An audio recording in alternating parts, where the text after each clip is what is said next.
Hello guys, in today's video I'm going to show you how to recover your Fortnite account if it was unlinked or you pressed skipped when you first signed into it. So for example, you want to go ahead and link it with your PS5 for example. What you want to do first is go to your browser, write down Epic Games login, sign in to your Epic Games account. Now on Epic Games account you want to sign in with one of these methods. And you want to use email which is not your main Epic Games account.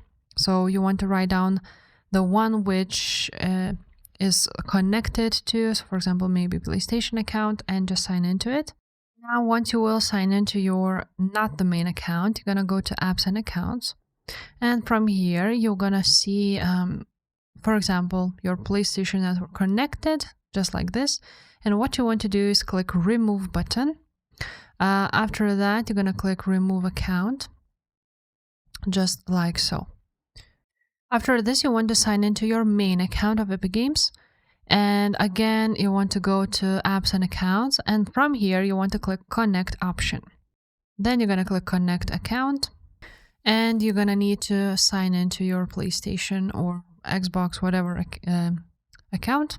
And like so, you should be able to access Fortnite now once you have added that connection. So if this video was helpful guys, make sure to subscribe and I will see you next time. Bye.